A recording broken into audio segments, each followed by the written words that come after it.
اشرح لي صدري ويسر لي أمري واحلل عقدة من لساني يفقه قولي. خيارتي دمانتي وأنا ودا السلامي إن شاء الله تعالى. today درسيكن waxaynu taabanaynaa dhowr shay oo kuu sahli kara kombiyuutarkaaga inuu kuu noqdo mid ciladaha slowga ka dhigayo oo dib u ridka u keenaya. haddii aad ku aragto haba cusbaade hadduu doonee aad samayn kartid. insha allah waxaynu ku bilaabaynaa task managerkeenu ku bilaabaynaa. haddaynu search bar ka tagno type garayno task managerkanu marka ay soo baxdo, haddaad tagtid store apps, haddaad tagtid oo halkan midigta store apps appska, marka uu kombiyuutarkaaga aad daartid aababka ku bilaabma weeye kuwan. haddeer waad aragtay dhowr iyo 10ka aab wax enable ah waxaa ka jira kan dhowrkaas alaa 3 4 inta kale oo dhan waa wada aragtay, waa wada disable weeye. marka kombiyuutarku daarmo oo uu hirgalo, haddeer kan waxaa disable window defender kan haddeer enable baan kaa ka dhigayaa, si khalada baan kaa u disable gareeyay. inuu kombiyuutarka la daarmo baan rabaa. marka haddii aad rabtid mousekaad ku dhufanaysaa, enable haddaad rabtid kii kalena disable baad ka dhigaysaa. kaas waa qodob aad samayn kartid oo u sahlaya kombiyuutarkaaga inuu si yaro fudud oo smooth ah markiiba u daarmo.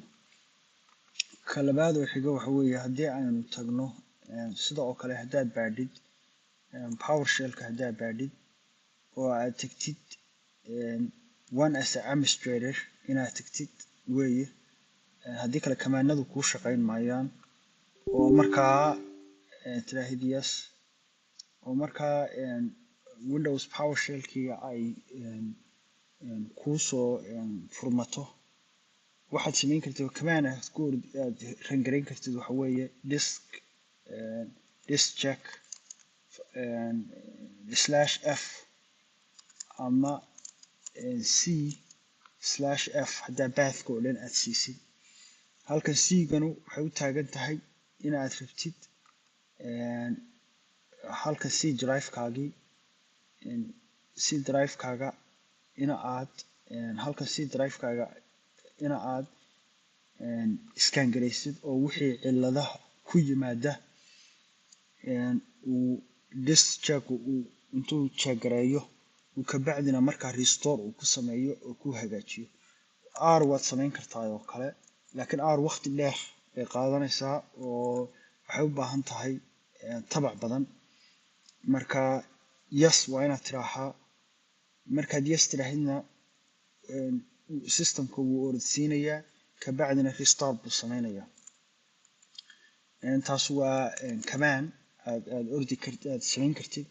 marmarka qaarkood waxaa jira inuu khadka oo kuu jooga oo internetkii oo kuu jooga, haddana markaad website tag istiraahid, khaasatan website-ada personalka ah way u badan tahay oo aad leedahay oo kale, haddana inay website-ka kuu geli waayo, ama website dad kaleba leeyahay oo kombiyuutarkaagii walow hadduu doono ha cusboonaadee uu soo qaban waayo website-adii. taasoo hadday kugu dhacdo cilada aad kombiyuutarkaaga ku aragtid, kamaankaad ordi kartid waxa weeye ipconfig /flash dns oo dns baad samayn kartaa. dns-ka markaa ku dhufatid wuxuu sameynayaa inuu flash gareeyo dns-kii. haddeer wuxuu kuu sahlayaa inaad dib kombiyuutarkaaga website-ada aad rabtid iyo website-adii ciladu kaa haysatay inaad xiriirka la samaysid inuu kuu sameeyo oo kuu galo. ka labaad arrinka labaad oo kamaanka labaad ama saddexaad oo aynu jeclaan lahayn inaynu maanta taabano waxaa ka mid ah kamaanka la yiraaho allahumma musta'aan amma tasifuun sfc system file checkerka la yiraaho iskaan gareeya kana scan now slash scan now kan marmarka qaarkood computerkaagu intuu isaga oo update sameynaya buu crash garayn karaa oo ciladaha crashka quseeya iyo freezingka quseeya marka qaarkood inuu iska istaago oo uu qalalo ciladaha keeni kara systemka ku keeni kara cilado baa kana lagu saxaa waa system file checker weeye waa orisiin kartaa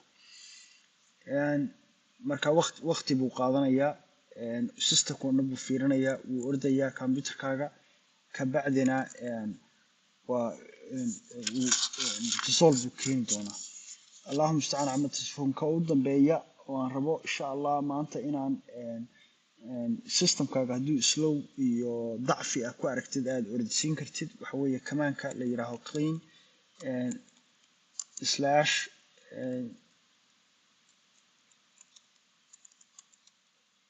one kan wuxuu kaa caawinayaa inuu disk spaceka uu kalin gareeyo oo ka kelin gareeyo temka oo temporary filada ah logga inuu ka hirgalayo marmarka qaarkood systemka internalka waxaa ku yimaada khaladaad ku yimaada khaladadaas waxay galaan log ay galaan oo uu report gareeyo wixii aadan temkaas oo dhan wixii file aadan u baahnayn oo micnihii nooc min qashin oo kala laakiin space na qaadanaya insha Allah ta'ala kamaankaasuna uu nadiifinaya oo meesha ka saaraya marka insha Allah tabaaraka wa ta'ala intaas baan rabnaa maanta insha Allah inaynu isla aragno wabillahi tawfiiq